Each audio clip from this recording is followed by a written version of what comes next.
No one tells you this. The first weeks after childbirth are not beautiful, Confay. They are overwhelming. You're feeding, burping, changing diapers, while your mind never gets a break. You're feeding, burping, changing diapers, while your mind never gets a break. You don't suddenly become a parent when your child is born. You become a parent the moment your old sense of control disappears. One day, you're an adult who can decide when to sleep, when to eat, when to rest. And then, almost overnight, your body, your schedule, your mind, and your emotions begin orbiting around a human being who cannot sit, cannot speak, cannot regulate, and cannot explain what they need. Most parents are told this phase is hard, but that word doesn't even come close. Because what actually happens in the first years of parenting isn't just physical exhaustion, it's neurological collision. You are operating with an adult brain trained for logic, planning, and delayed gratification, while caring for a child whose brain is wired entirely for survival, sensation, and immediate need. And no one explains what that mismatch really means. A newborn doesn't struggle to sit up because they're weak. Their motor cortex, cerebellum, and muscle coordination simply aren't online yet. They don't struggle to eat because they're fussy. Their digestive system, swallowing reflexes, and sensory integration are still learning how to work together. They don't cry during diaper changes, clothing changes, or nighttime transitions because they dislike you. They cry because their nervous system hasn't learned how to handle sudden shifts in temperature, position, light, or sound. From the outside, it looks like chaos. From the inside, it's development. According to decades of research from Harvard Center on the Developing Child, the first 3 years of life are not about behavior training. They are about brain construction. More than 1 million new neural connections form every second in early childhood. Not every day, every second. But here's the part most parents are never told. These connections don't form because of toys, flashcards, or schedules. They form in response to regulation. When a baby is hungry and fed, neurons wire together. When a baby cries and is comforted, pathways linking emotion and safety strengthen. When a baby is overwhelmed and someone stays present, the brain learns how stress ends. This is why parenting feels so relentless. Because your child isn't just needing care, they're borrowing your nervous system. Adults regulate themselves using an internal prefrontal cortex that toddlers simply don't have yet. That part of the brain, the one responsible for impulse control, emotional regulation, patience, and reasoning, doesn't fully mature until the mid-20s. So when a toddler melts down over socks, food, or bedtime, they are not choosing chaos. They are experiencing it. Neuroscientists describe early childhood as a period where the brain is dominated by the limbic system, the emotional and survival center. The thinking brain is still under construction. This means your child feels everything at full volume without an internal mute button. And here's where frustration creeps in. Because as adults, we expect understanding before it's biologically possible. We say things like, just calm down. You're fine. Stop crying. You had this yesterday. But science shows that toddlers don't calm themselves by being told to calm down. They calm down by being calmed. This process is called co-regulation. Before a child can regulate emotions internally, their brain requires thousands of external regulation experiences. Someone holding them, someone speaking calmly, someone staying present when things fall apart. Research published through the American Academy of Pediatrics confirms that repeated co-regulation literally wires the brain's ability to self-soothe later in life. In other words, independence is built on dependence first. This is why parenting feels like it demands more than you have, because biologically, it does. Your child's brain is asking your body to do what theirs cannot yet do on its own. And at the same time, modern parents are parenting under conditions no previous generation faced. Less community support, higher performance pressure, constant comparison through social media, and a culture that praises independence while misunderstanding development. Oxford research on parental stress shows that modern caregivers experience higher cognitive overload than previous generations.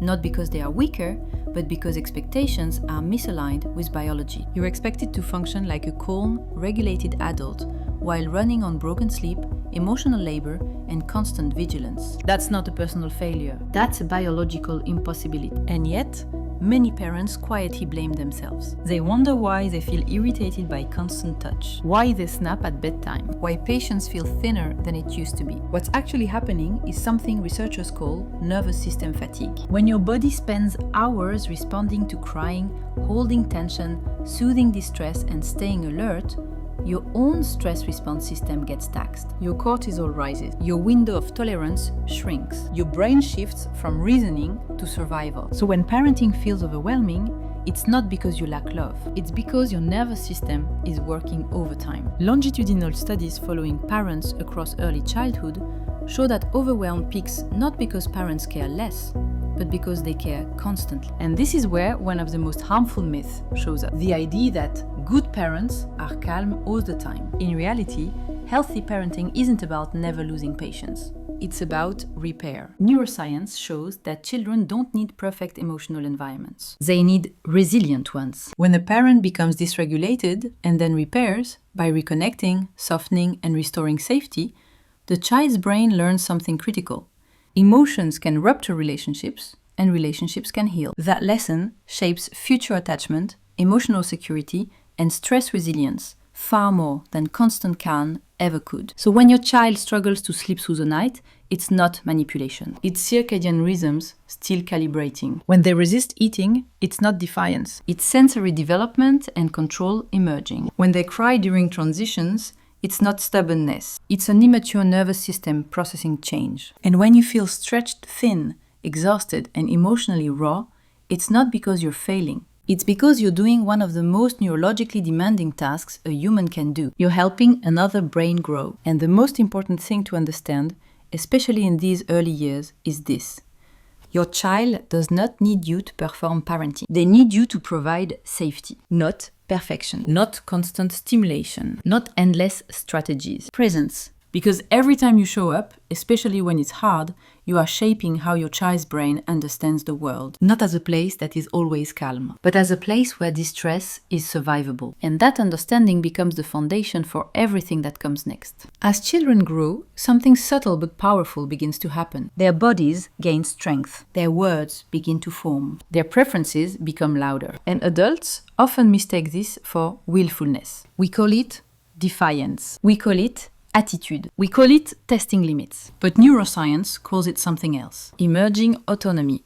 Around the toddler years, the brain enters a critical phase, where the drive for control turns on before the ability to manage it exists. The limbic system, the emotional engine, is fully active. But the prefrontal cortex, the part responsible for impulse control, reasoning, and foresight, is still under heavy construction. This creates a biological paradox. Your child desperately wants independence, without having the neural tools to handle the consequences of it. They want to choose their clothes, but can't tolerate discomfort. They want to decide when to eat, but can't regulate hunger cues. They want control over bedtime, but lack the neurological brakes to power down. So when adults respond with force, pressure, or power struggles, the brain doesn't learn cooperation, it learns threat. Studies in developmental psychology show that when a child's sense of control is challenged aggressively, their nervous system shifts into fight or flight. At that point, learning shuts down. You cannot reason with a nervous system in survival mode. This is why traditional discipline often fails. Not because boundaries are wrong, but because timing matters. Regulation must come before instruction. The brain needs safety before it can absorb guidance. This is where many parents feel stuck. They are told to be firm. They are told to set limits. They are told consistency is everything. But no one explains the missing layer. Boundaries without connection feel like rejection to a developing brain. Research from the University of Washington's Attachment Lab shows that children internalize limits best when those limits are delivered alongside emotional availability. In simple terms, the tone matters more than the rule. A calm, grounded adult nervous system acts like a stabilizer. It signals to the child's brain, you're safe, even when you're upset. And that safety is what allows cooperation to grow. This doesn't mean permissive parenting. It means biologically informed parenting. There's a difference. Permissiveness removes structure. Regulation provides structure through presence. When a child throws food, it's not a moral failure. It's experimentation. When they resist clothing, it's not disrespect. It's sensory processing. When they say no repeatedly, It's not rudeness. It's identity formation. The brain is learning where it ends and the world begins. This phase is exhausting because it requires parents to hold two truths at once. You are the boundary, and you are the safety. That's a heavy load. And here's the part most parents quietly struggle with. Your child's nervous system doesn't exist in isolation. It constantly syncs with yours. This is why stress transfers so quickly. Why anxiety spreads silently. Why exhaustion feels contagious. Neuroscience refers to this as nervous system entrainment. When your stress is high, your child's stress rises too. Not because you're doing something wrong, but because biology is working as designed. This is why self-regulation is not a luxury for parents. It's a necessity. Studies from Stanford on caregiver burnout show that parents who prioritize brief, consistent nervous system recovery, short pauses, breath work, body grounding, demonstrate more patience and fewer reactive moments, even without changing parenting strategies. The goal is not endless calm. The goal is recovery, because children don't learn emotional stability from never seeing distress. They learn it from watching distress settle. When you pause, instead of react. When you breathe, instead of escalate. When you return after a hard moment. That's the blueprint their brain records. This is also why shame-based parenting advice is so damaging. Telling parents they're ruining their child for getting overwhelmed ignores biology. Human nervous systems were never meant to parent alone, without rest, without support, without relief. Historically, parenting happened in groups. Shared load, shared regulation. Modern parents are doing ancestral work in isolated environments and still showing up. That matters. Your child doesn't need you to be endlessly patient. They need you to be predictably safe. They don't need perfect routines. They need reliable connection. They don't need you to eliminate all stress. They need you to model how stress resolves. This is how emotional resilience forms, not through control, but through trust. And as your child grows, something remarkable begins to happen. The thousands of moments where you stayed present during discomfort.